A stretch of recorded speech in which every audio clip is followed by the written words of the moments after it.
Guten Abend, meine Freunde.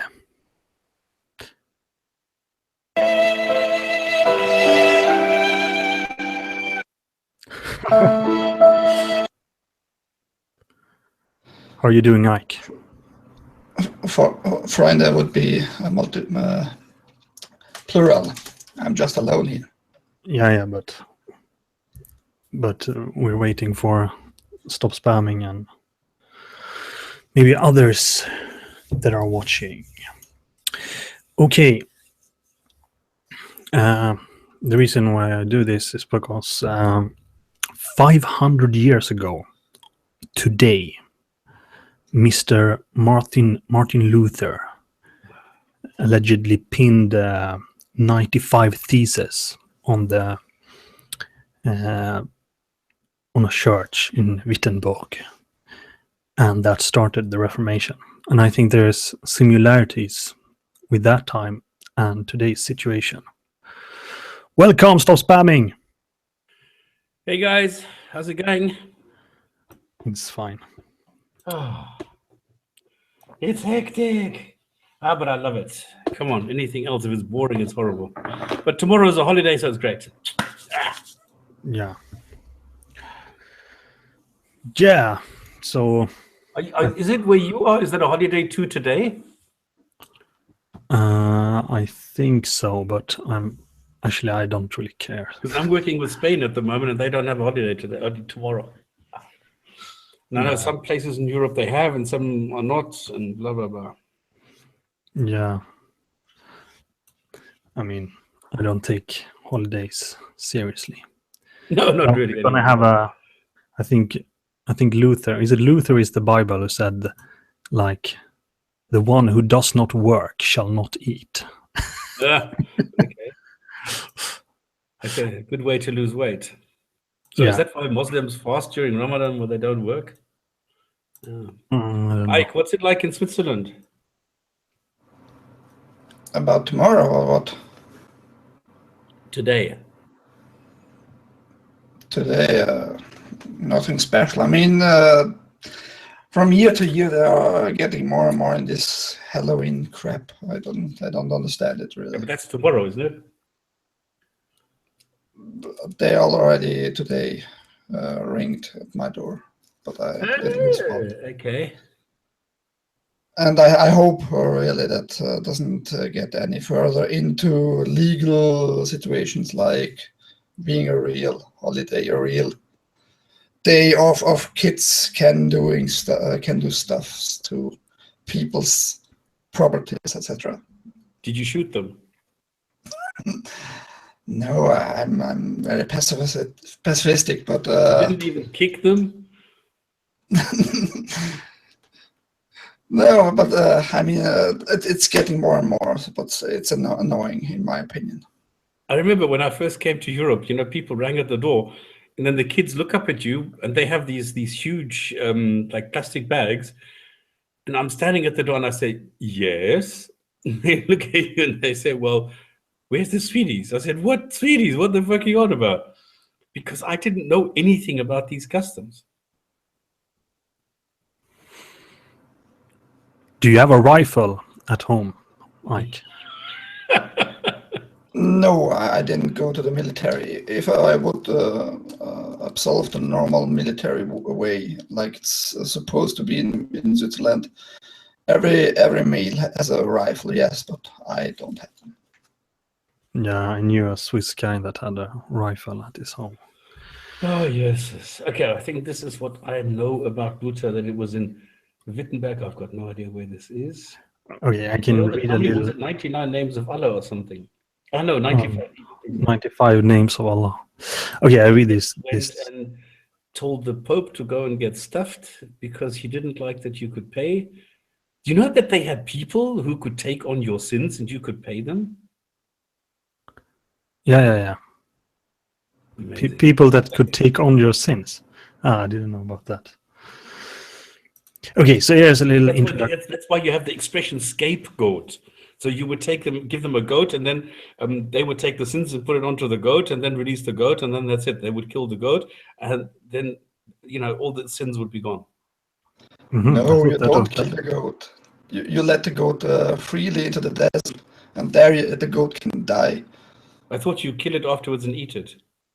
No, that as far as I know, eating is strictly even forbidden to So it's do the that, same because as if they have sex with the goat, you're not allowed to eat it either, unless you sell it to the. Well, this is in the. This is not in the hadith, but there's a ruling that if you have sex with a goat, you're not allowed to eat it. You have to sell it to the village next door. Then you're okay.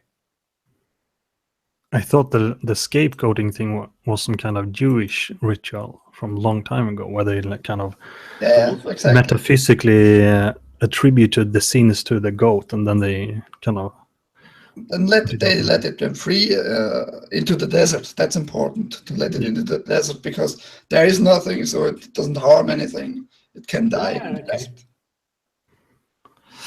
Anyway, 500 years ago, an unknown monk named Martin Luther marched up to the church in Wittenberg, a small town in what is now Germany, and nailed a list of criticisms of the Catholic Church to its door. The date was October 31st, today's date, 1517, and Luther had just lit the fuse of what would become the Protestant Reformation. His list of criticisms, known as the 25 Theses, would reverberate across world history. The church would split, wars would be fought, and people would be burned at the stake. It was the birth of Protestant Christianity. Also, religion of peace. Yeah, religiously speaking, the Reformation led to the translation of the Bible into languages other than Latin, allowing many people to engage with Scripture for the first time. It also brought an end to the controversial sale of indulgences, payments the Church said reduced punishment for sins after death, which Luther regarded as corrupt. More generally, the Reformation contributed to the expansion of literacy, with people no longer needing to rely on priests to read and interpret the Bible. Luther promoted universal education for girls and boys at a time when education was reserved for the wealthy, and believed in the connection between literacy and empowerment, both spiritually and socially. Yeah. So that is one part of the story. Any thoughts? No. Well, no, because this is exactly what the whole thing is.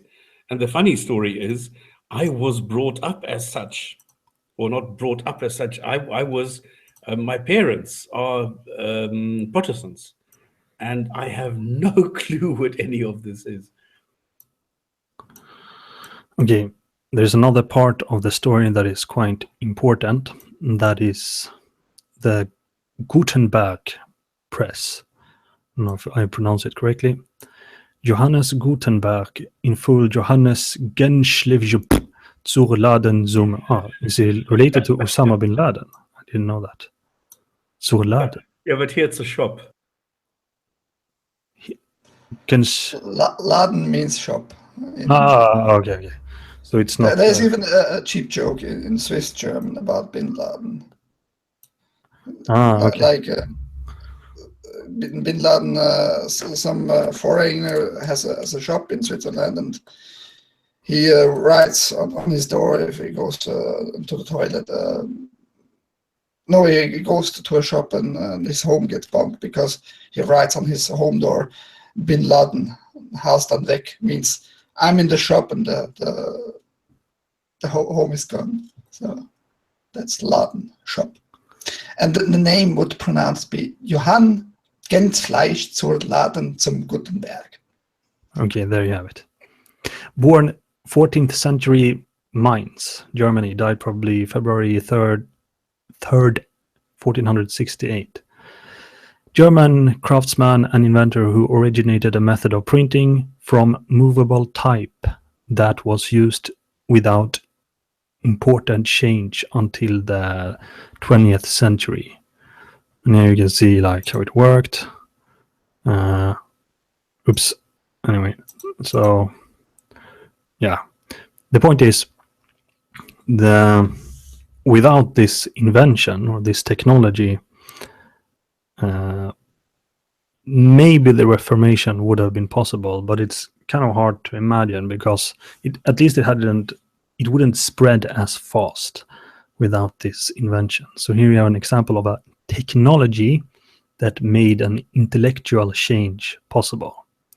And that is very similar to today's situation when we've had the rise of the internet that makes like the spread of information much more efficient. Yeah, but that's the point. Yeah, so I don't know if you should take the whole story about Martin Luther, like from the top of my head. Beach Price, greetings. Good analogy, yeah.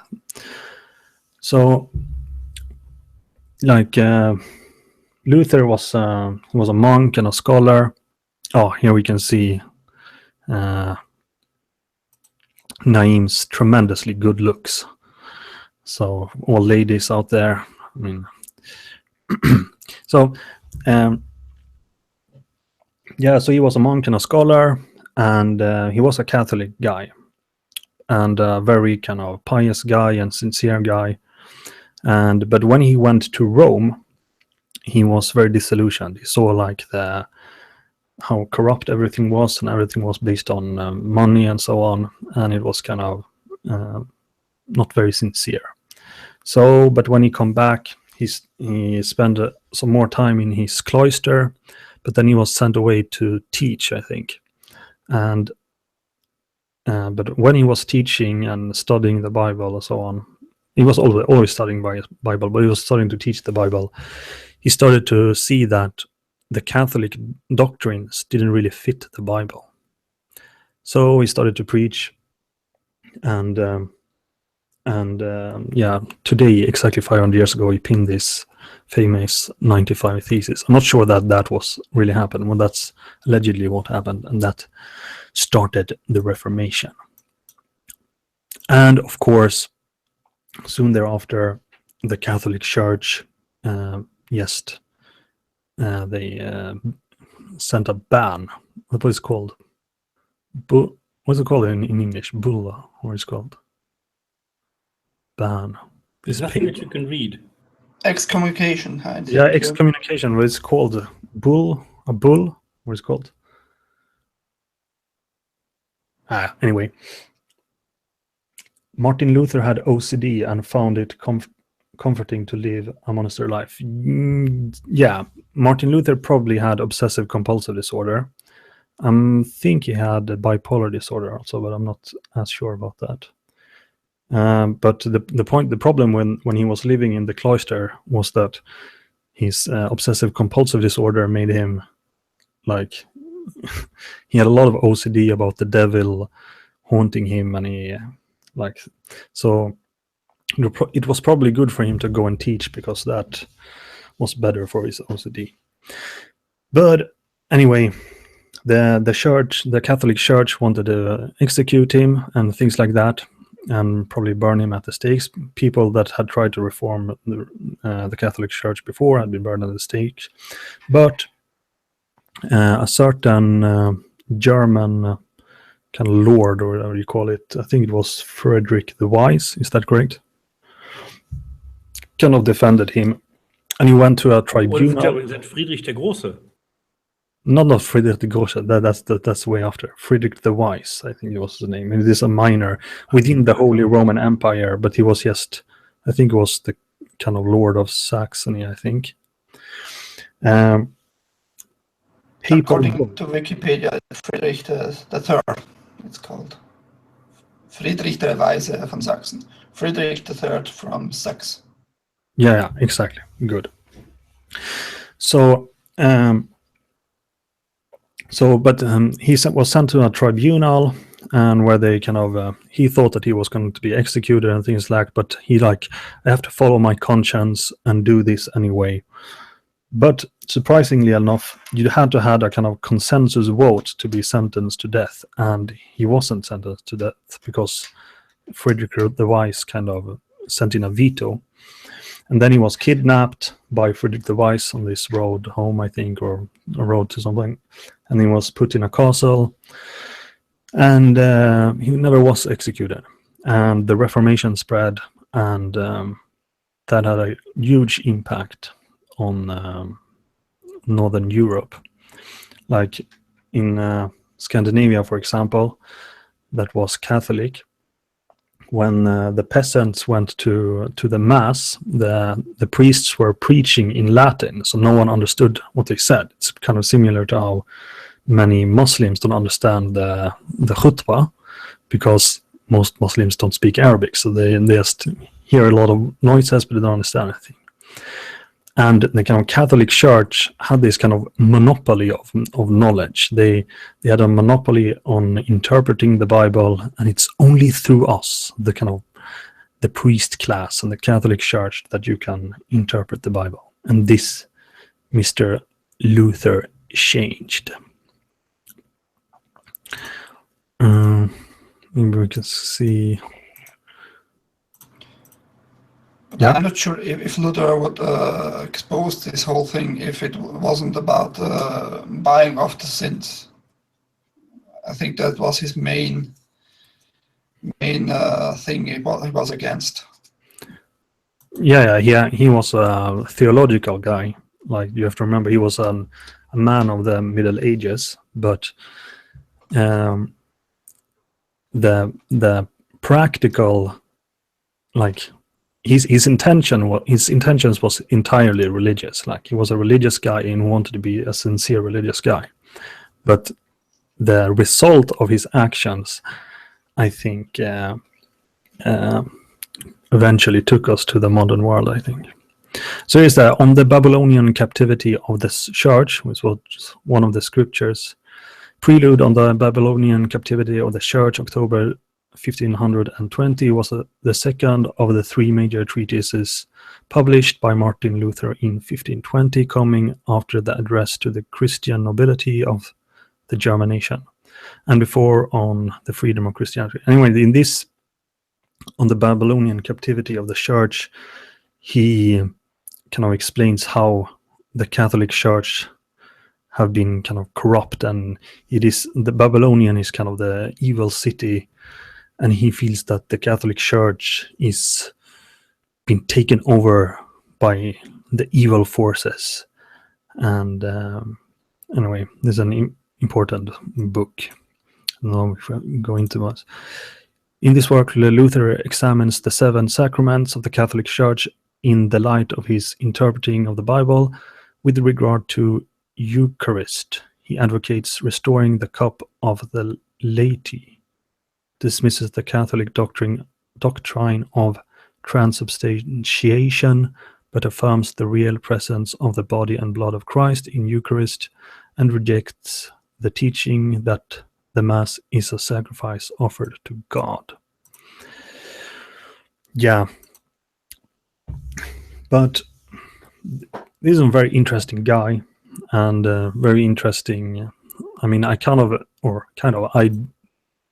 I'm not a Christian and so on, I admire him for his kind of, he was willing to put his life on the line and so on. Yeah, so I kind of find kind of a lot of similarities with today. Maybe we should say something about Reformation in general quickly. Do you admire also his hatred of Jews? No. On the other hand, no, of course I do not. I am an anti-Semite. But you have to remember that he was a religious guy of his time, and like he was far from the only guy that had bad things to say about the Jews. But did he really, or is this just an implication? I mean, I think all Christians more or less were anti-Semites. Maybe not all I Christians, know but that because for me, it's part of the Old Testament, isn't it? what is part of the Old Testament? Well, for me, the Old Testament is the heritage of all for every Christian. Yeah, the Old Testament. But the Jews themselves rejected Christ and rejected the Son of God. Have you seen this? Obviously, because they're still waiting for the Messiah. Yeah, have you seen this movie, The Passion of Christ, by Mel Gibson? No. Mel Gibson, I think, is Catholic, but I stayed away from that one. it's actually a quite good movie. Like, he's a very good, make good movies. But it's that you can say that you can like see the light of how it's the Jews who betrays Jesus and so on. Not all Jews, but you can understand where the anti-Semite sentiments. Yeah, but Luther, as far as I know the stories, he hated the Jews that hard that he goes along with a storytelling about Jews killing children and poisoning wells, etc. So it wasn't only about betraying Jesus, I think. Yeah. There was a lot of these stories, and Oh, But, wow, I never heard those. but there are many.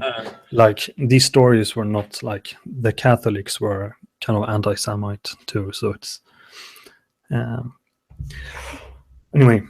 The Reformation was a triumph of literacy and the new printing press. Luther's translation of the Bible into German was a decisive moment of the spread of literacy and stimulated as well the printing and distribution of religious books and pamphlets. From 1570 onward, religious pamphlets flooded Germany and much of Europe.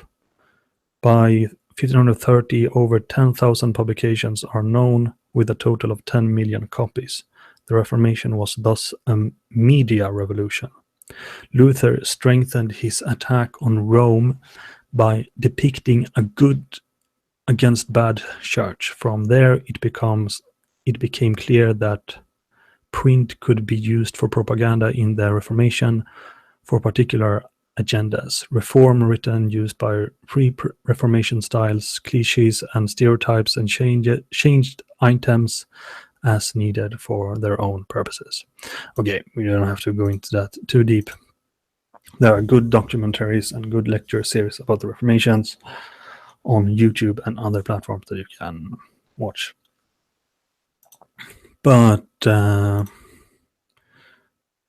yeah. Any thoughts so far? No. Not on Luther, but I have a question for Stop Spamming. According to the last thing about hating Jews, was it a duty for Iranian living people to hate Jews? Oh, was it a duty? I don't know if it was a duty, but they did. I mean, this was always. I think this was a standard question. If I, as a foreigner, came anywhere, the first question was always if I'm from the USA, and if I said no, I'm German, then I was celebrated. If I said I'm from somewhere else, then it was neutral. So I always said no, I'm German, because I could speak German and I could, pull it off. And therefore I was celebrated wherever I went, because they love Germans because they did something to the Jews. I mean, we all know the history, what happened between Muslims and Hitler. So this is still something that the sentiment is still there. I mean, look at Ahmadinejad, what he said. I mean, the stories that he came up with about the Jews, this is the same story. The Jews are the ones who are doing everything that is evil. 9/11, part of Jewish conspiracy. So yes, I would say it's part of the what would you call it? I don't know. It's part of the heritage, it's part of the story, it's part of the sentiment that you need to be anti-Jew.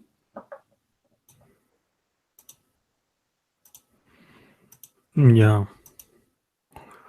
But then I also had, I mean, apart from Muslim girlfriends, I also had a Jewish girlfriend. So who really cared? In Iran? Yeah. Wow. Yeah, but hang on. This was during the White Revolution. This was Shah days. This was the good old days.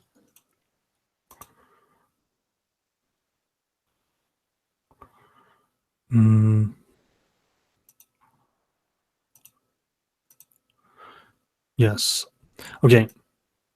But anyway, I feel that there is there are many similarities with today's kind of how the internet rises, and internet make similar to how the printing press democratized information.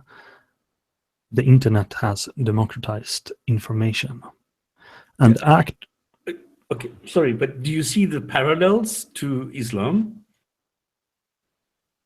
How do you mean? Well, the Quran is in ancient Arabic. You're not allowed to translate it. So the people are not actually able to read it. They need the interpretation not of the monks, but of the imams. So it's the same story, that the masses don't even know the text. They are reliant on, they have to go to the imams and the scholars to tell them what the Quran actually says, because they don't speak the language. Yeah, I would say that Islam is in between, I would say, because on like as you said, you have to understand, or you have to use the scholars to understand the text. And however, there are some similarities, like even in Islam, the important thing is your own connection to God. Not you don't connect through a church, and that was very much the case with the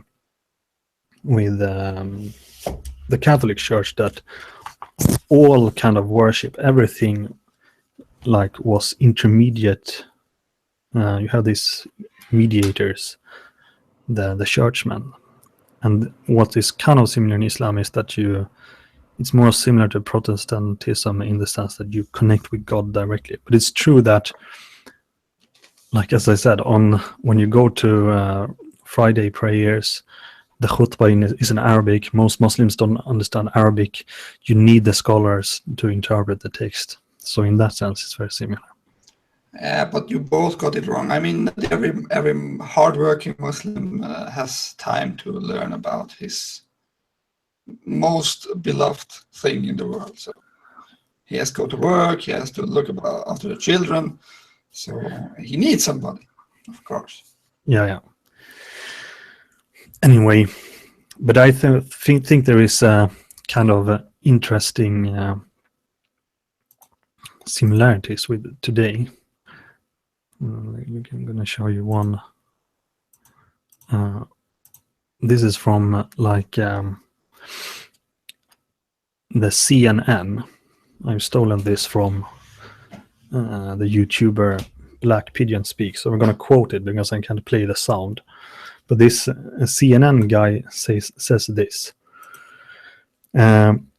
Also interesting, now he's talking about like the Russia conspiracy here, where Russia is like involved in the US election, blah, blah, blah. And this is about some secret document that was released. The guy on CNN says, also interesting to remember, it's illegal to possess these stolen documents. It's different for the media. So everything you learn about this, you're learning from us. Can you see the similarities? Absolutely. Between the Catholic Church and... It's the monopoly all over, yeah. So similarly to how the Catholic Church wanted to have a monopoly on interpreting the truth, which in those days were the Bible, the big media corporations want to have a monopoly on truth, and they're really scared when common people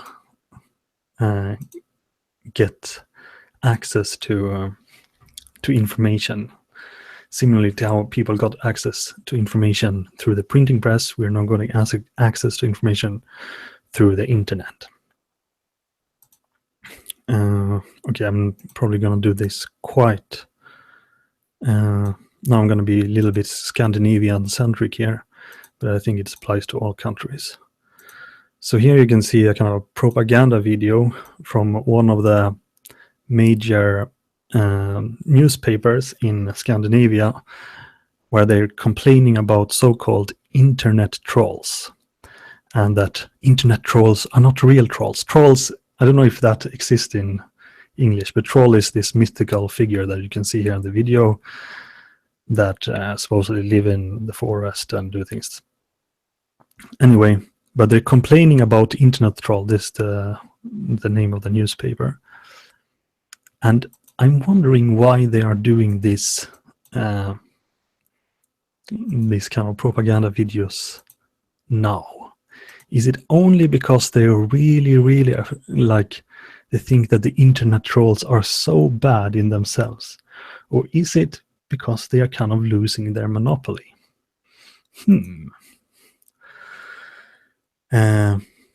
Also kind of similar, I don't know if I should show this.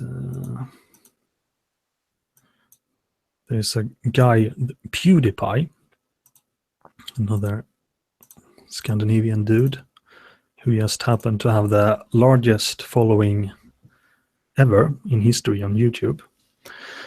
And he was kind of, I don't know what you call it, excommunicated is maybe not, but he was banned by, or banned. He got a bull from Washington Post for some jokes he did.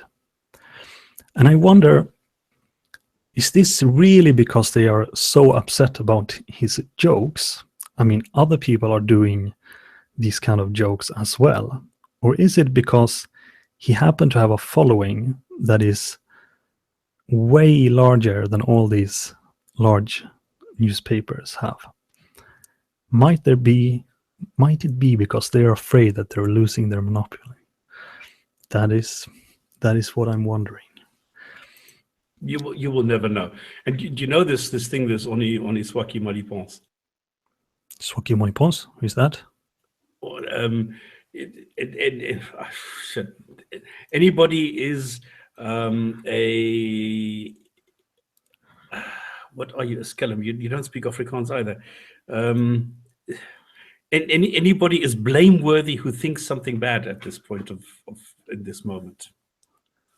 Yeah. This is like a wink, wink, wink, nudge, nudge, wink, wink. Excuse me. No, there's nothing wrong here. Nothing to see. I think Maximilian Robespierre said something like, "The one who is hesitating in this moment during the terror," he said something like, "The one who is hesitating during this moment is guilty." No. Yes, no. This is sarcasm. This is sarcastic because you're saying only Swaki Maripons. There is you are bad if you are thinking bad. There is anything bad here. So this is like sheer satire, because if you think something is bad, now come on, then if you think something is bad, then you are bad, and of course it's bad. So this is like really heavy sarcasm. Okay. Is it in African? No, this is French. French. Oh, sorry. Okay, this is an. Should I type it in the thing imaging? On y soit qui mal y pense. Okay, I'm going to continue my Scandinavian-centric thing here. They are kind of polled. I should speak French. You should know this. Among kind of journalists in Sweden, they have kind of polled what kind of party they sympathize with in the Reichstag. So they come to the conclusion that the Swedish radio, which is kind of similar to the British BBC, but maybe it's a little bit more, or had at least a history of being more state controlled than BBC. I'm not sure, but on the Swedish radio, 54% sympathized with the Environment Party, which is one of the. It's kind of, they are kind of they say they are a centrist party, but in reality they're probably left of social democrats in many ways. They're very kind of, and on Swedish television, which is kind of the television part of the equivalent to the BBC, 52% sympathized with the Environment Party. And among the major newspapers and the evening press, 40% preferred the Environment Party, and 38% on the countryside and the popular press. Okay, so then we can look at what does the average population sympathize with in Sweden, or what do they think about the Environment Party? Here you can see the latest poll from October on how well they do, the Environment Party. 3.6%. That's not a lot. That's not a lot. So you get 54%, or at least 40% in the media. On the Swedish television or Swedish radio, 54%. In Swedish television, 52%. And the average population, 3.6%. Might there be a little bias there? And this is kind of similar because when with the Reformation stuff, because when the Catholic Church sent guys to Germany to spread the message that Luther was a heretic and that he was excommunicated, but the problem was it didn't go very well for these guys that spread this message, because they realized that the real population of Germany was actually very sympathetic to Martin Luther. So I kind of see some similarities here. What did you say, Ike? I managed to successfully to forget after 9 years learning French in school. Okay. Yeah. Yeah, so, okay, the last Scandinavian-centric part that will confirm my conspiracy. The equivalence to the BBC used to be, or now it's kind of paid voluntarily, or not voluntarily, but like if you use the public services, you pay kind of a fee. I think it's every half month. But now all the parties have said that no, the public service broadcasting should be paid by tax money, which was kind of against the public service idea. And they say that probably because this is more fair and so on. But is it really because it's more fair? Or is it because the public service dudes are afraid of losing the monopoly? And if it's voluntary to pay for them, people don't want to support their propaganda anymore. So they have to do it through the tax money to force people to pay for their propaganda. I don't know, maybe. Well, I think in Germany it's a similar situation about the media in general and propaganda. And because of that, the AfD gained very, very much popularity in Germany, and they got even now elected into the parliament of the whole country, because people are just sick of the media telling them what to think and how to think and who to hate in general and who to love, and mostly because who to love. The refugees have to be loved, and every refugee has to be welcomed, and there are no crimes at all, etc. So the people are just sick of paying propaganda to be lied to themselves. So paying to be lied, it's really annoying, I think. Yeah, now they will force us to pay for them. Yeah, that's in Germany too. They are forced, because in 2012 they ruled for a new law that they have to every household has to pay to the public media in Germany. So every household, doesn't matter if you're blind and you don't hear anything, you're deaf, etc. And it doesn't matter how many kids you have or if you're alone. For every household, you have to pay a certain amount to be Not in quite. this. You do get exemptions. Only students, as far as I know, and people my mother is who are in the hearts, My mother is for. exempted. But the most important part, like, if you don't want to watch their programs, if you don't want to listen to their radio stations, you don't want to watch their television stuff, like, I don't know, own a TV. I think TV is kind of, why have a TV when you have computers and internet? No. The way that they handle this in Germany is completely different. They Okay. are saying everybody needs to pay. There are some exemptions, okay? But everybody needs to pay regardless of whatever it is that you have, because you always have access to a smartphone. So you always have access to the internet-based programming that is being provided by them. Even if it's hardly existent, even if it's non-existent, even if it isn't there, but they are arguing that this is the case, and therefore you are paying even though you do not even own a television set. Yeah, but that's only if you go into their website. They don't own the whole internet. No. That's Everybody what I needs said. to pay. This is the whole point. And this is Ike is correct. This is it's idiotic, okay? But it's hypocrisy. Because instead of saying, look, we're going to charge you a tax, everybody needs to pay a tax on this. They're saying, no. This is not a tax. This is just something that you pay if you are participating in accessing the media, if you're accessing anything that is public television, radio, or anything in Germany. And therefore you need to pay for it, regardless of whatever the situation is. Now, my mother happens to be exempt because she's half blind, and she's handicapped, and therefore she's exempt from this. But other than that, it's ridiculous. It really is ridiculous how they are arguing the case.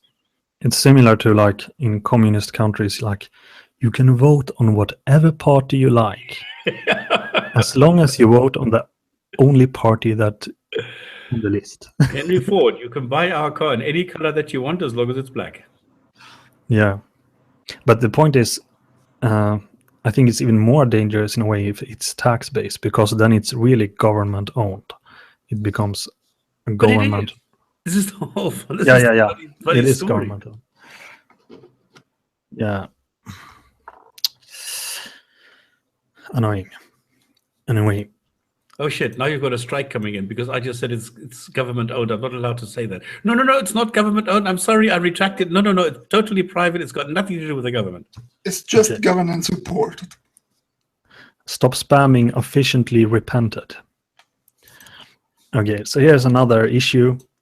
A guy that got excommunicated from Google. He was a Google employee, and he was sending some kind of memo, some kind of debate, like, I don't know what it was, but or not, I'm not sure what you call it, but it was just like a kind of scientific-y like paper where he cited a lot of scientific stuff, and it was like food for debate. And then he became excommunicated from Google because he had opinions that were based on science that is kind of just facts, and then he's excommunicated from Google. Is this only because he is such an evil guy, and or is it because they are afraid of losing the monopoly on thought? Similarly to how the Catholic Church wanted to have the monopoly on thought. It's another example. And yeah, but it's a private company, so you can't do anything on the legal side.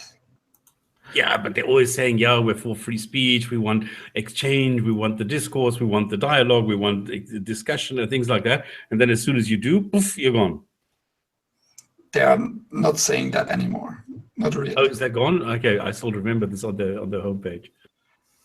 I think that this has gone into 2013 or 14. It was that they changed the community guidelines. They are pro free speech, but they are not forcing or really encouraging people for it. So. Yeah, but at the moment, it's more do not hate speech. It's the same thing again. You can say whatever you want as long as it's not hate, as long as it's not this, as long as it's not that. You're not allowed to do this. You're not allowed to say that. But it's all free speech. And who has the monopoly on interpreting what is hate and not? Google. Yeah. Okay, so Well, here's... the problem is they don't. You see, this is the problem. They're always saying you have violated community guidelines. And I ask them always, what community guideline have I violated? And they will never, ever, ever get an answer. Yeah, they don't have a clear rule. They have this general thing that you have. What are the community guidelines? And they then they won't say what it is. But whatever you say, they can just, oh, now you're violating the community guideline. How am I violating? We are the ones who interpret that. Exactly like the Catholic Church in the 16th century. No, but at least with the Catholic Church, you could pay them or find somebody else to take your sins. With Google, you can't. You are getting punished. That's it. End of story. Yeah, you had the option to repent at least. Exactly. However, You don't. I mean, I've got I think 2 videos at the moment on copyright strikes. Okay, I've got a hate speech strike. A hate speech strike. It's amazing, and they will do absolutely do absolutely nothing about it. And right now, the Gin and Tonic show is on what's it called? Exactly. We are banned because some Muslim showed pornography for 15 milliseconds. Yeah, and then we kick them out. Yeah, okay. And this is Gab, which is... Hallo und willkommen zu... Who's talking? Willkommen. Anyway, and this kind of an alternative to Twitter called Gab. I don't know if this is entirely correct, but they say Gab, the conservative social network that has acted as a haven for people banned from the usual platforms, has been removed from Google Play Store for violating the company's hate speech policy. The company announced on Twitter. Apple rejected it from the App Store in June for similar reasons. For the first, I'm not sure Gab is a conservative. I think it's just like an alternative to Twitter. I think it's more a free speech. But the point is, Google once more is using its near monopoly on the app, like the Play Store. If you have an Android, you need the Play Store pretty much to download apps. So maybe not you need it, but it's way easier. And they use their near monopoly to ban free speech apps that they see as a threat. Similarly to how the Catholic Church used to do it. And now I'm going to talk about... Oops. Wait a minute. Any thoughts about that? No? No because thoughts? I'm not allowed to hate Google. Okay. Heil Google. Well, Google is still a little bit more free than the Apple Store. Just to say it, because you can at least install even without rooting your smart device or anything like that, other application besides the store, the official store. So that you can't do on the Apple devices if you don't jailbreak it. So you still have a chance on those devices. Yeah. And Apple, yeah. So, but like Apple and Android together, like is pretty much, I don't know how many percent, but it's like a clear majority of all smartphone devices or iPhone devices. That's also the reason why the FBI and the CIA and the NSA hates Google's policy of not closing their system, because the evil jihadists can sideload apps and communicate besides the whole connection of Google, so to say. Yeah, you can download apps like Telegram and WhatsApp. Telegram and and Threema is very popular from Switzerland, because also Swiss rules, they really hate that. Yeah, although these platforms were not intended for them. Yeah.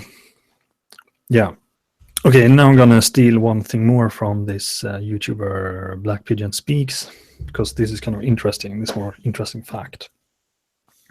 This is about the US. Old media, I quote him, "Old media is on the ropes, but they're not out yet. 6 companies basically own 90% of the media in the United States and provide you with the illusion of choice. While each of these individual companies' fortunes will wax and wane, it's essential to know that no matter the outcomes for these individual bohemists, they are all owned by the same capital pools. Search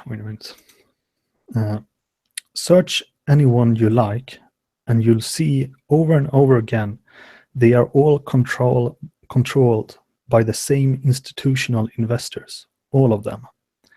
Take a look at GE, News Corp, Disney, Viacom, Time Warner, and CBS.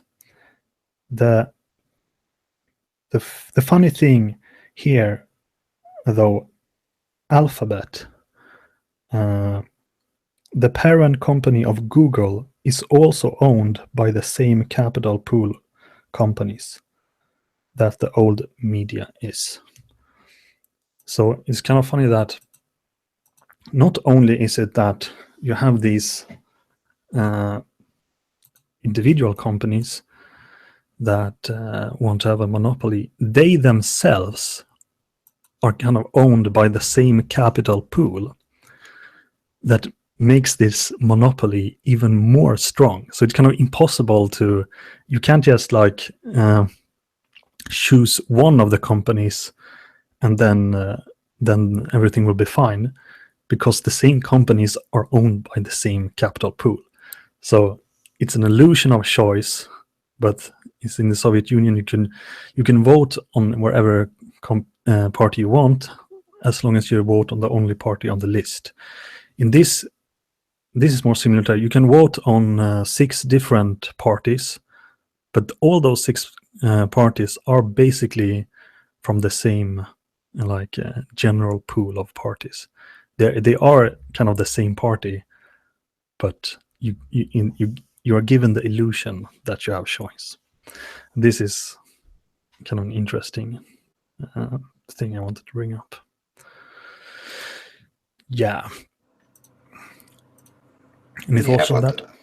About the media, I mean, where on Earth you have a different view of the whole issue, because as far as I know, in Switzerland is more or less the same. If you follow the money, you land on the same pool of people. In Germany, I know it's the same, especially in the newspaper market. You have three major families that rules all over Germany, with their bite of paper, newspapers, agencies, etc. So I don't think it's really different than on a global scale. If you no, it's not different. Like in Scandinavia, we have also a similar. I think it's even fewer. There's especially one family called Bonniers, who owe, I don't know how much, but they owe a lot of all newspapers and channels and so on. So I mean, it's probably even fewer in Scandinavia. But yeah, the pattern is the same everywhere. But this is the reason why they are so scared of the internet, and they are so scared of the democratization of information, and they want to demonize that for like to any price. What about science? Science is kind of interesting because, like, that's something that is close to my heart. Because if you think about it, like how Luther wanted to democratize the interpreting of the Bible, I feel that there are incentives for certain institutions to not want to democratize science, that they want to you have to go through the normal institutions to be able to interpret science or be. Yeah, but there are no normal. This doesn't exist. How do you mean? If you want to do anything, if you want to contribute, if you want to criticize, if you want to do anything within the scientific realm, there is no standard approach. All you need to do is just come with your idea, and then you just need to make your voice heard, and that is it. There is no Yeah. there is no panel that you go to that you need to convince. This is open. Exactly. The real scientific method. It doesn't matter if a donkey makes a falsifiable claim that you can test. If it turns out to be correct, then that is science. There's no pope. There's no institution. Yeah. You don't measure it through any institution. You measure it through nature. You test things like, it doesn't matter if the EU builds the Large Hadron Collider or if a private person builds the Large Hadron Collider. What is interesting is the results, and everyone can scrutinize the results. So yes, the scientific method is entirely democratic in the sense that it doesn't matter who does it. You can even have an Exactly. artificial intelligence that do the science for us. The only thing that we measure it, the only ruler is nature herself. But you have the It should be, you mean? Yeah, it should be. But you have all these institutions that have incentives for themselves. So you have the universities that gives out tenure and all these things. And of course, there's going to be an incentive to monopolize science in that way. But the scientific method itself is entirely removed from that.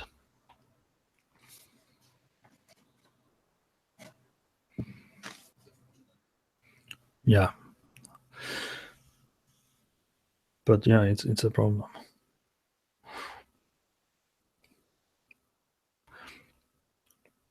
That is kind of one of my big hopes with the internet, is that the internet will kind of democratize science in the same way as the printing press democratized the interpreting of the Bible. And why do you think it's a chance, or what's behind this hope?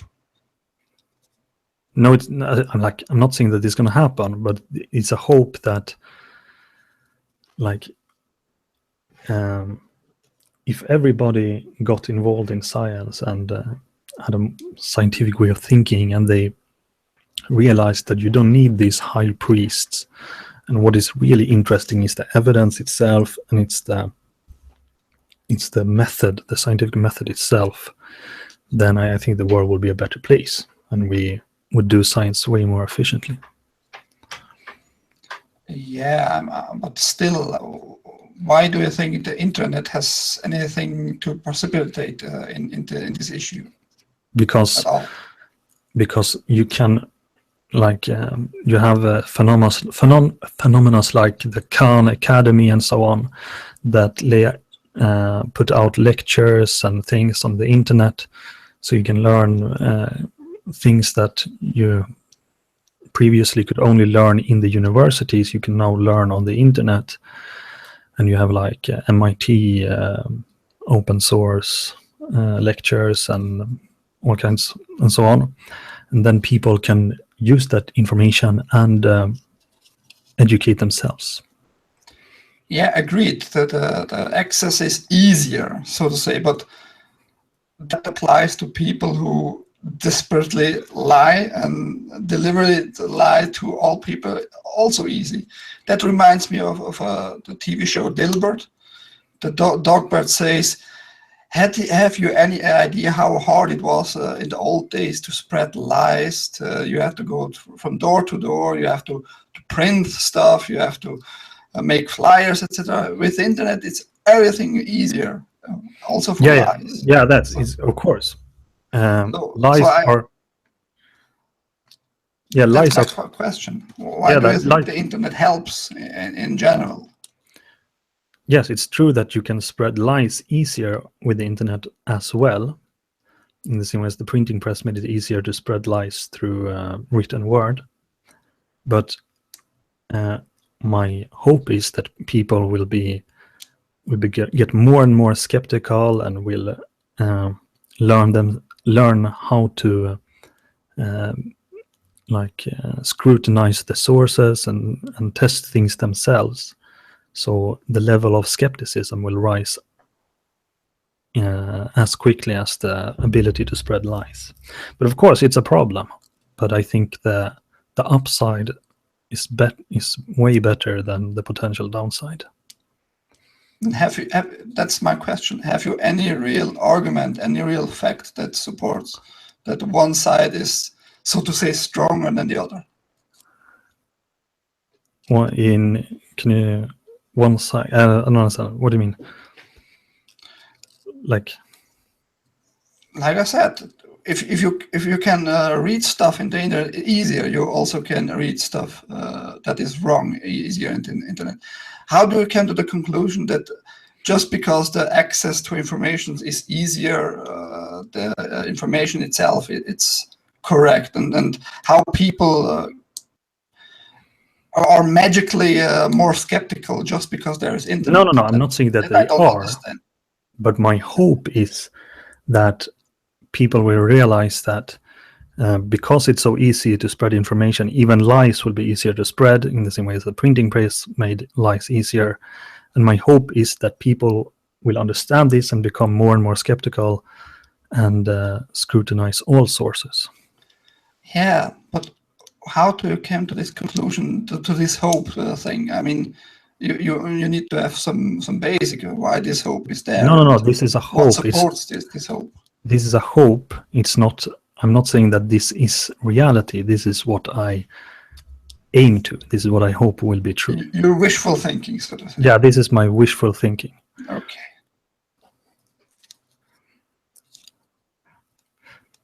Yeah. But it's the same thing. Like, do you think it was a bad thing that we got the printing press? I mean, printing press made it easier to spread lies through written word. Does that mean that we should ban the printing press? No, not at all. But let me explain why I am so desperately on this point and asking you again and again. Because general people, I don't think they changed at all the last how many thousand years. I mean, individuals have it easier if they are skeptical from the get-go. They have easier access. They can learn easier for themselves, and it doesn't really matter for these individuals.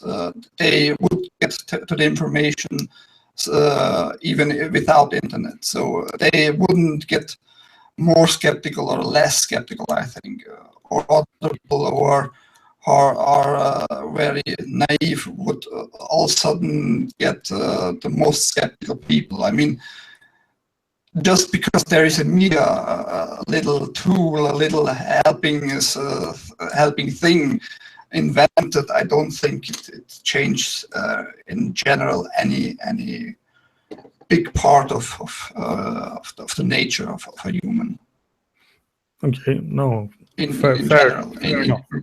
I mean, we are not born to be skeptical, but like I think you can learn how to have a more kind of skeptical and scientific view of the world, and that is very much what science did. Like, I remember what Richard Feynman said, something like. I don't remember the exact quote, but like science is kind of a philosophy where doubt is failure, that you learn how to doubt and you learn how to always be doubtful of the results and so on. And I think I hope that the more people see that, okay, here we have a fake source, and if you're a fake source, the people will be skeptical about everything. I hope that will be the case. But maybe I'm naive.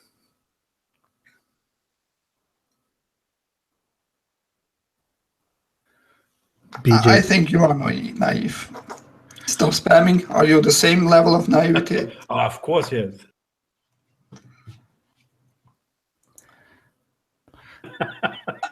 I mean, let's take a little glimpse into reality. I mean, most people still believe that the Russians had anything major to do about Trump's election. Most people in the US.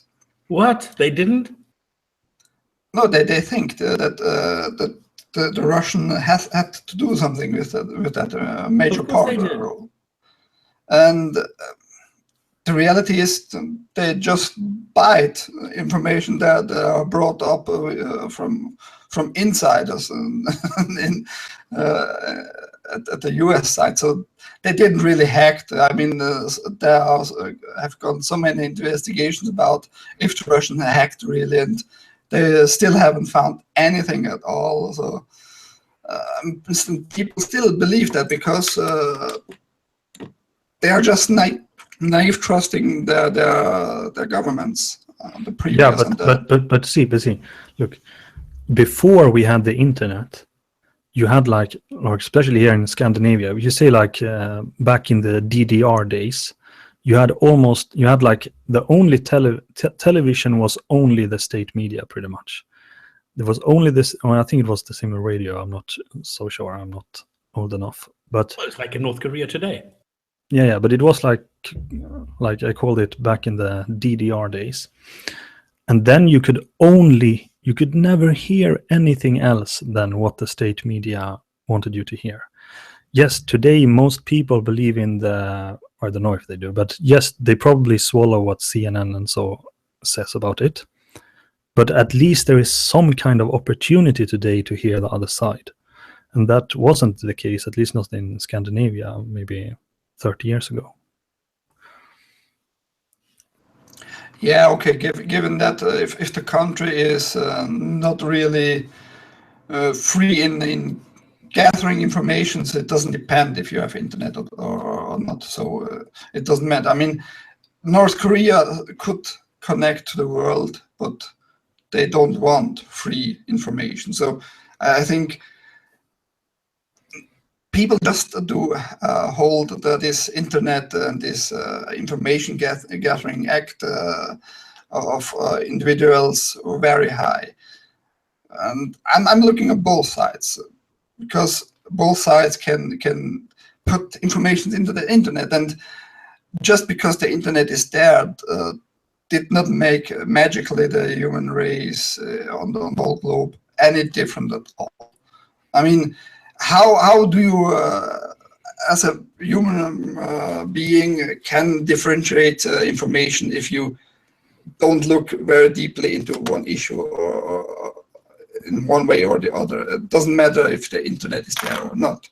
Well, you have to read books in the end. For those who remember, internet is still very young, like from an historical point of view. So Rome wasn't built in a day. If you look at the case of North Korea, there the normal internet is shut down by the government, but there are people who are kind of getting devices that are kind of smuggled in, and they kind of secretly watch South Korean programs and so on. So I think even there, despite that it's completely shut down by the government, even there it has an effect. And the regime is still there, but who knows? Maybe the internet will be the tipping point that destroys. Yeah, but that's what I said. People who want information somehow will get it. In North Korea, I think in the past it wasn't different if they smuggled censored books or things like that, and just a little small population could read this stuff because they have connections and they just manage it and stuff like that. I think I'm just skeptical on this issue that the internet will really change for the big picture anything at all. I mean, I remember the internet in Switzerland, at least from 2000s. That was where it kicked off, really. That people had cheaper access to internet because of high-speed connection, and started in 2000. And at the beginning, you had really very open internet. You could watch very dirty stuff at the beginning because the government had no idea that this internet was the internet, meaning a international network of connected computer, etc. They didn't know how to handle it, and today government do how to know and how to handle informations, and will censor or ban servers or websites. I mean, it's still young, yes, but because technology in general has an exponential curve, it's getting faster and faster, and some people even don't remember how it was before internet today. It's very strange in some sense. And the generations that are born like 10 years ago have only known this internet like it's now because the government kicked like 10 years ago, started it, at least in Switzerland, I know how to handle the internet, etc. So people, again, the media is old enough to be controlled in certain ways. I mean, with Tor you have some little escape route, etc. But even that will essentially in the future, I think in the next 10 years, getting more and more censored and closed down, etc. Because governments probably will close down as a special data packets who are not visible by law. I think they will make it by law somehow to watch into your that data traffic, etc. So I don't think the internet is a cure to anything or a real tool in today's time, at least to change anything drastically. Okay, but I see that it's kind of up to us how it plays out. If we let the government censor the internet and we don't defend freedom of speech on internet, and we let them censor websites and so on, if we don't, then of course they're going to censor it. But it's up to us, the people, to prevent the government from shutting down internet, shutting down free speech on internet. Why do I think it's up to us? I mean, if you're going on a peacefully side, I don't think it's going to change really. Because let me explain how it's in Switzerland, at least, and about controlling population. In the 70s, in Switzerland, the government, the secret services, etc., the information services, gathered on little cards about from 700,000 people's informations, name, address, social number, religion, etc. And it was a real scandal in Switzerland when it came out that the government is doing stuff like that. And for about 35 years, it was good. The government didn't do anything like that anymore. But because of the internet, people had more freedoms to communicate with each other, to talk with each other, and this whole war against terror, etc. They are starting again, but now with the technology of internet itself, to gather information upon the people without any what is called what's called in English. Stop spamming, help me out here. Gerichtsbeschluss in English. Court order. Without a court order, etc. They can now search anybody's computer, put up Trojans on the computer, and so make a really surveillance on it. Every bus and train has cameras which record stuff. So this whole freedom and of the people is gone again. And I don't think that it will be come back again peacefully. I think sooner or later some civil war will happen again in some so-called Western country. Yeah, civil war is definitely a more and more likely possibility. Stop spamming. Do you have anything to say about this?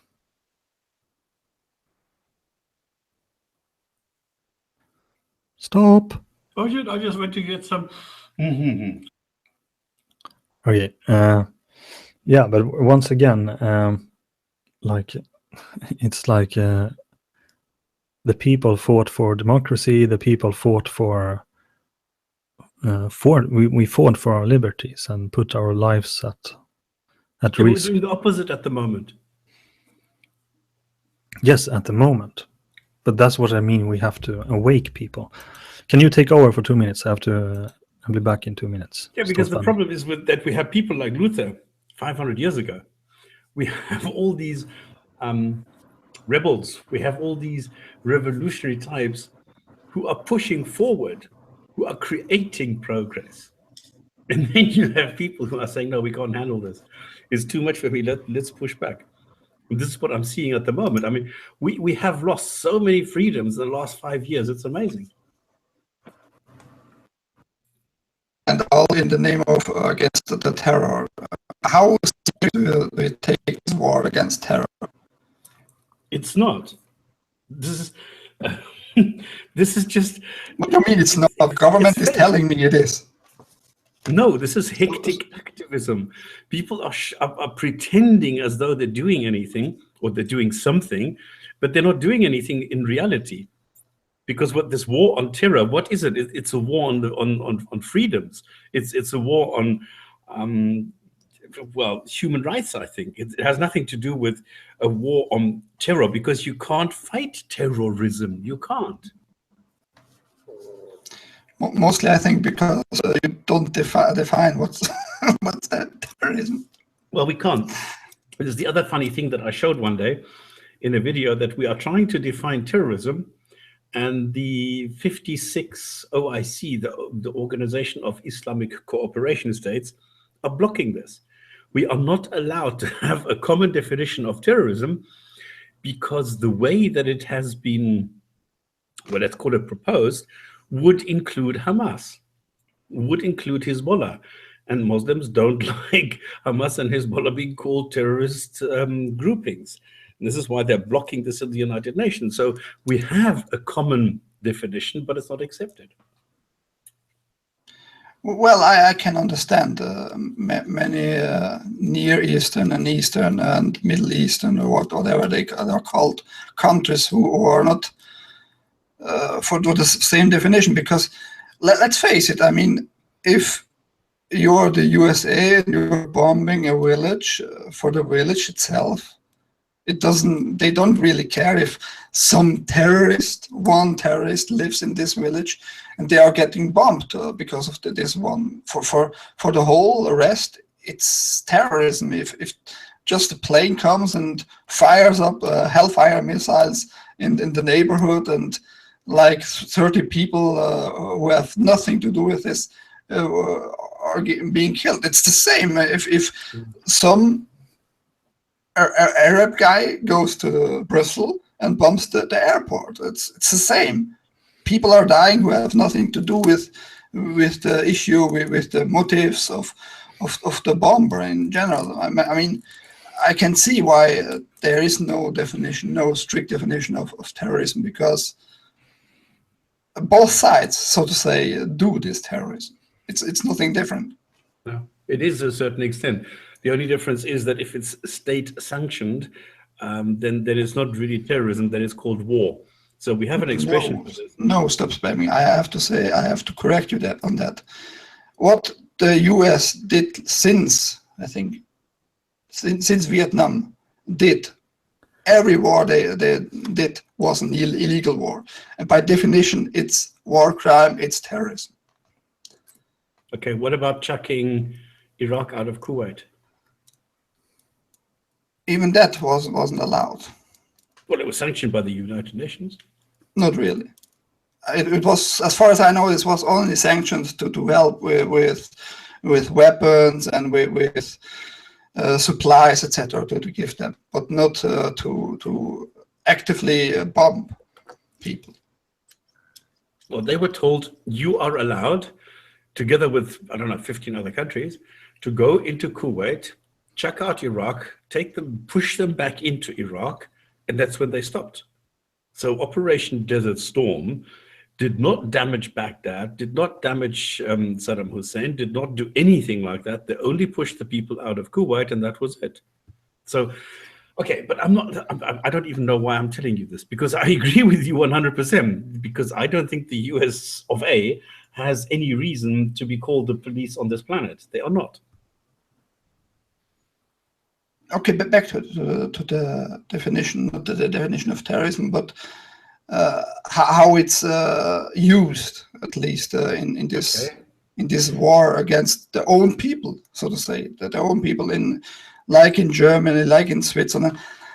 Still in Switzerland, I think it's more, we have more freedoms than in Germany, because we have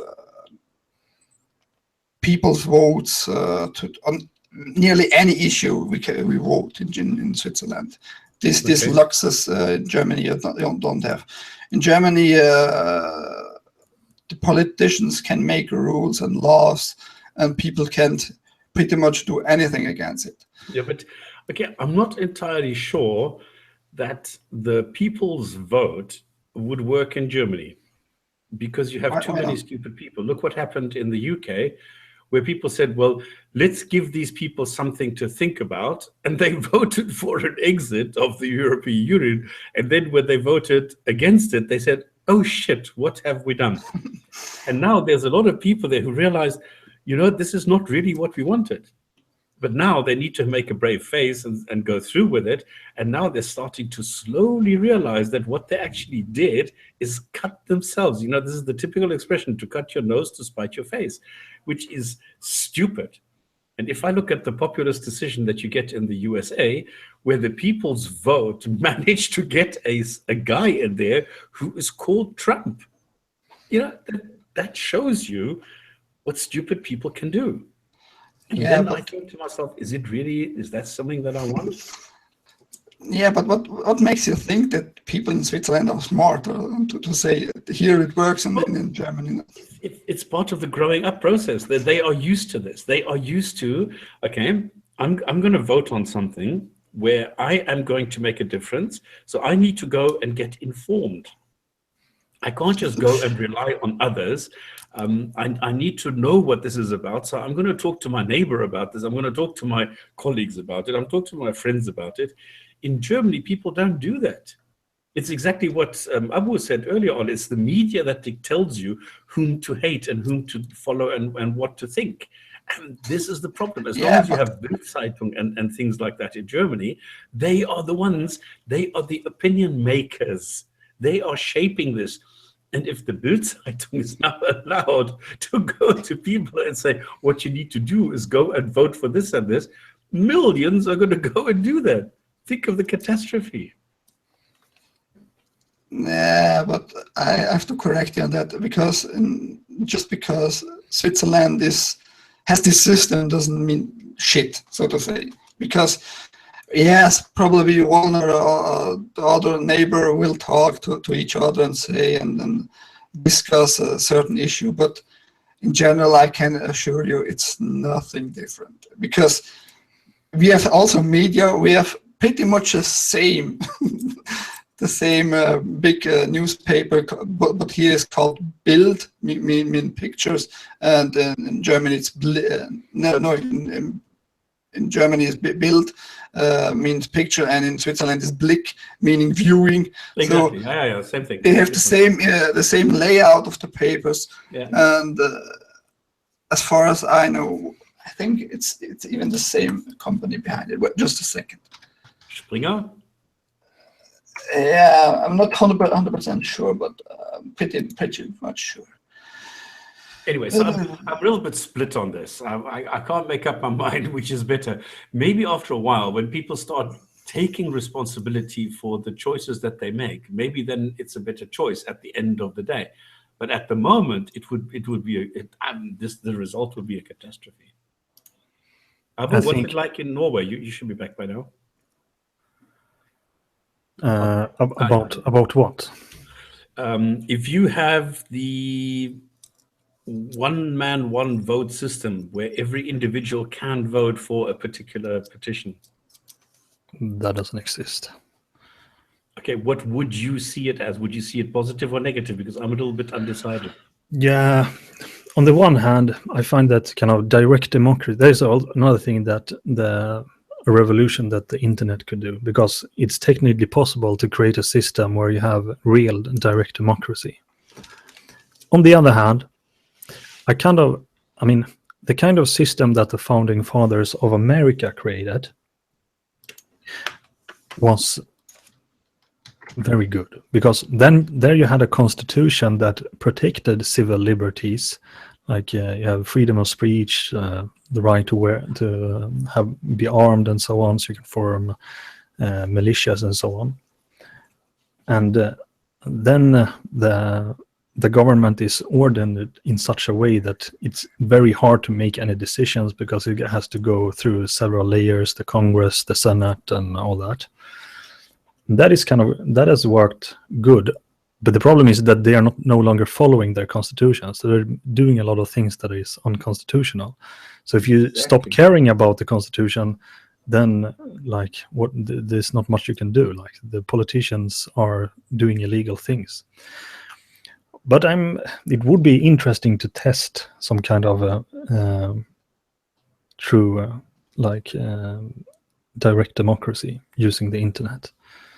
But maybe it will be a catastrophe. I don't know.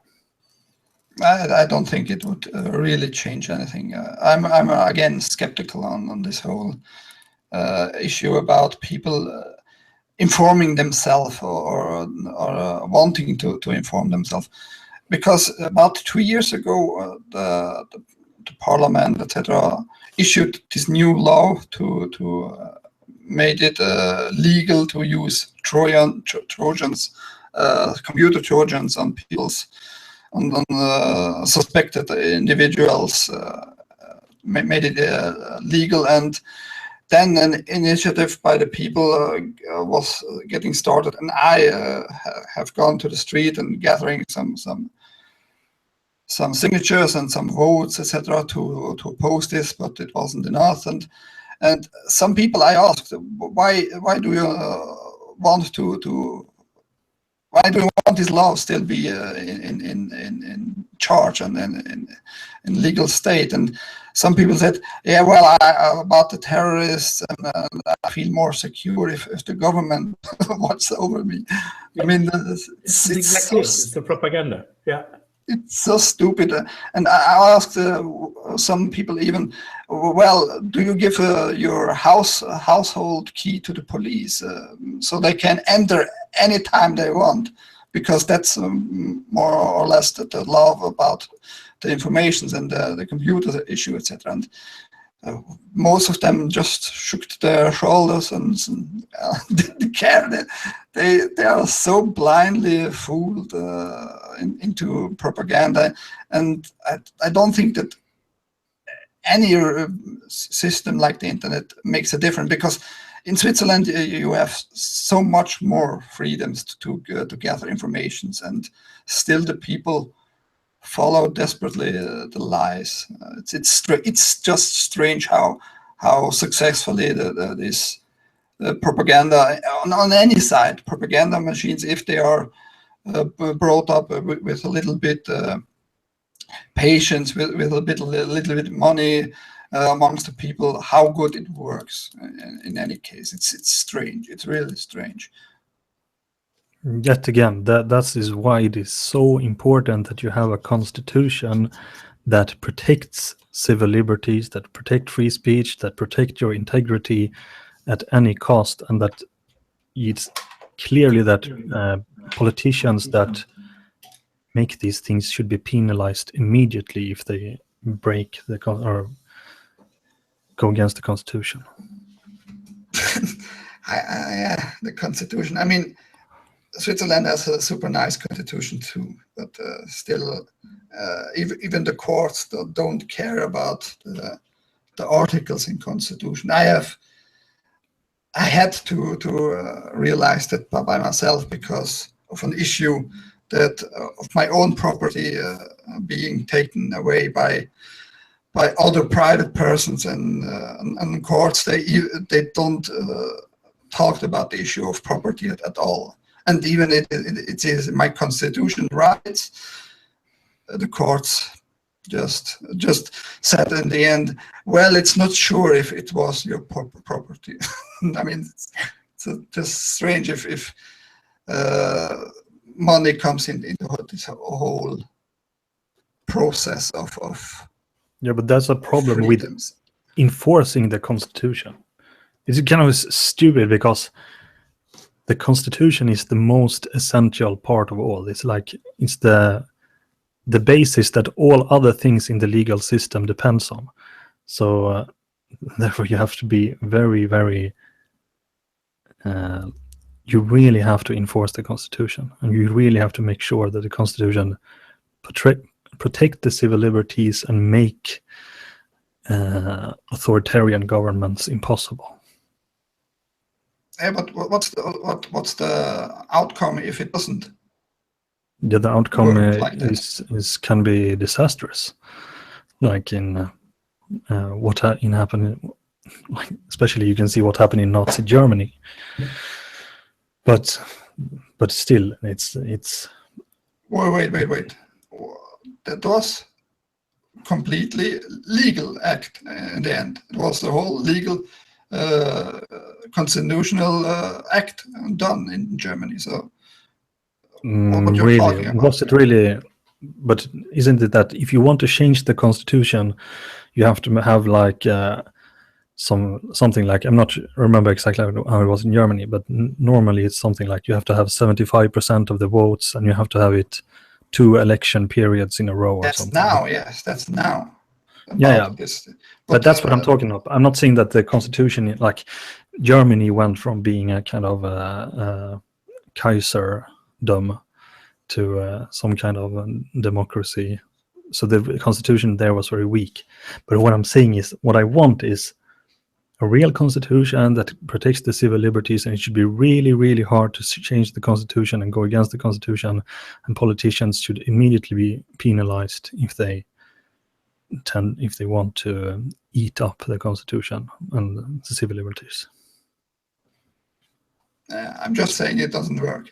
Not in the USA, not in Switzerland. It doesn't apply. It does. Well, it worked for a while, but slowly but surely the government eats up everything and gets more and bigger and more powerful. Look at what is happening in Turkey. Yeah, Turkey, but it's also the case of the United States. Like, as I said, do you remember, for example, when they voted for criminalize alcohol, for example? At least, if I remember this correctly, at least back then they actually bothered to change the constitution. But but they don't do the same things today. Like they do a lot of unconstitutional things that clearly goes against the constitution, but they just we do it anyway. We don't care, and that should be penalized. And still, the high courts, the Supreme Court in the U.S., all these strange laws also are applied and said by the courts, by the high courts. It's constitutional. So it's how could these courts, who are for securing the constitutional rights of people, saying that some laws, or at least all laws that are in charge right now in legal state are legal? I mean, Supreme Court, High Court is the main thing who says what is constitutional and what not. Yeah, but that's because they are corrupt and they are not following the constitution. And it's people. There are people.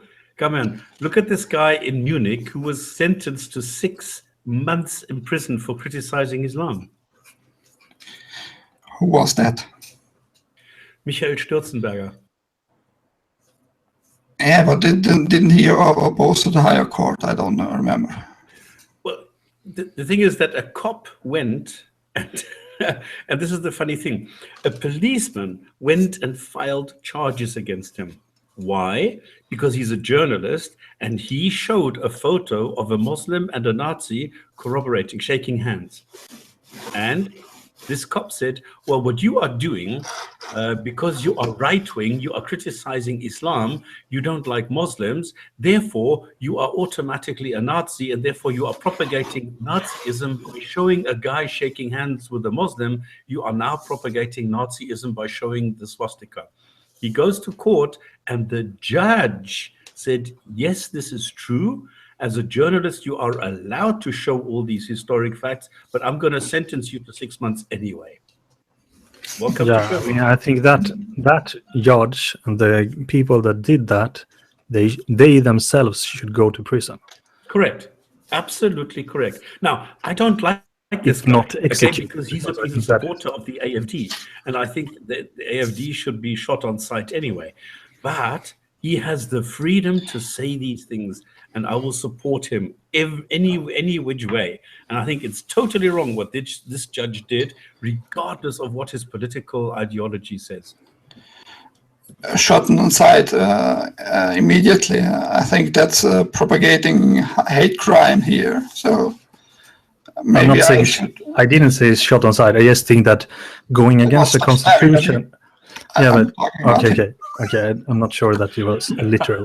But going against if you're deliberately using your power, if you're a Supreme Court dude that deliberately overruns the Constitution, I mean, that should be equal to treachery, and you should be court-martialed, or it's called. No, that judge should be fired, and that's it. This No, judge I is think not just capable fired. of- He should go. At least he should go to jail. I mean, I don't want to defend the death penalty, but he should go to jail maybe for the rest of his life. It's a she. Okay. She. Well, No comments, please. No sexist comments. Not about that. Not about that. Let's just hypothesize here a little bit. I mean, you have a Supreme Court justice here and judge, and he rules on something, and he and his other 6 colleagues are on the same sides. And how will you bring such a person into jail? What's I mean, the other colleagues know him and probably have also done mistakes and will not risk their own career to. Yeah, but that's what you should write in the Constitution, that you have to follow the Constitution. And if you're a Supreme Court judge that are overrunning the Constitution, you are a traitor to the nation, and you should go to jail for the rest of your life. Yeah, but I'm you're not allowed to propagate Nazis. I'm fully with you on that, Abu, but that's just not reality. No, it's not reality, but... And it will never be, I think, because like Stas Bering said, they are people. And I mean, you would have some machines to rule on really very dry rulings and without emotions, without any connections to anybody, etc. And Personal preferences, yeah. I think that will never happen. And Yeah, Constitution. But you know what makes it worse? Okay, What? I've saved the best until the last. He was put onto probation. In other words, he does not have to go to jail for the 6 months term. He is on probation, and this is the ruling. If for 2 years he does not criticize Islam, if he criticizes Islam, he can go to jail. This is what makes it even worse. Do you know if it's defined? What is criticism? Is eating pork criticism? They just say he's not allowed to criticize Islam. He is not allowed to criticize Islam. If he criticizes Islam, he's going to go to jail for 6 months, 2 years. So, if somebody sees if somebody sees him eating pork and he enjoys eating pork, that's maybe he is risking prison. You mean? It's sick. This shows how sick this is. This shows that a country like Germany can go and do really stupid things, and this judge should definitely be fired, and instead she gets celebrated because everybody says, yeah, but he's an AFD guy and she's doing the right thing, he should go to jail, he shouldn't have the right to talk about these things. This is the society we live in today, and now you want to give that society voting rights? Are you crazy? Aux armes citoyens, formez vos bataillons, marchons, marchons, que ça impur, What is that, the international? above an ocean. Revolution. We have to make revolution. No, it's crazy. Like Martin Luther, we need a Martin Luther at the moment to show the hypocrisy of what is going on in our society, in our governments. Yeah. Yeah, that's true. We need a Martin Luther. That's exactly what we need. Well, is somebody on the horizon? Yes, me. I'm trying. Nah, you're too coward to show even your face. So that's not a good. It's you, Ike. Ike, you are our savior. You. Well, you I have nothing to lose, so I would be perfect. Yes, but yeah. who cares about me? Save the world. Save the world from tyranny. It's up to you now. But how is it right now in Sweden, Abu, about being free in expression, at least your opinion and gathering information? Do you have seen any issues of being censored in Sweden? Yeah. But the funny thing is that the Swedish constitution is actually quite good. The Swedish constitution is better than the British constitution, for example. But we have our politicians are unfortunately traitors, so they don't care. So yes, people are censored and people are, yeah. But in Sweden, it's not only the government; it's also like the group pressure. It's a very collectivist kind of collectivist culture. So it's not you're like ostracized by your community if you say something that is slightly contradicting the main, like what the mainstream media want you to believe. I don't think that's any difference in other countries. I mean, the US, if you're not a patriot by per se, if you don't kiss the flags, etc., immediately you're also treated like a traitor. So yeah, except that in Sweden is the difference. If you do kiss the flag, then you go to jail or what? Not exactly, but it wouldn't surprise me if someone kissed the flag that is considered to be hate speech. But yeah, but that's just because we are not enforcing the constitution. The constitution is actually quite good. It's just we let the government and we let the herd overrun it, and they are traitors and they should go to jail. Okay.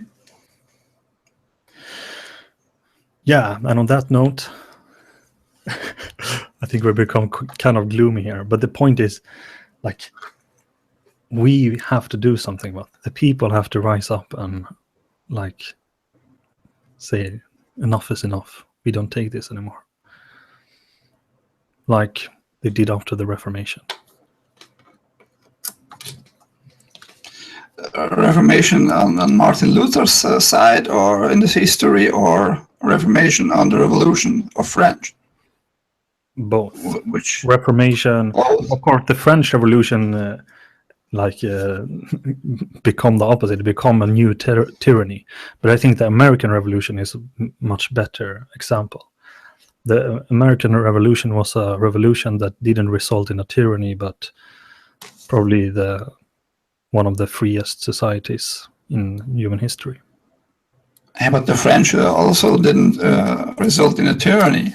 They just killed at the beginning people who they thought, well, this one isn't allowed to live any longer because it would probably cause another revolution against us. Yeah, but it resulted in Maximilian Robespierre. His regime was one of the best examples in history of a kind of Orwellian 1984 state. And then after him came Napoleon. The funny thing about Napoleon that in many ways he was less tyrannical in ways than Maximilian Robespierre, but he was still a emperor and a dictator. But he did good things too. Yeah, if you have a what works, tell us, Abu. What? If you have a formula that works to enlighten everyone, just give it to us. Ike, you're cutting out. Yeah, you're cutting out.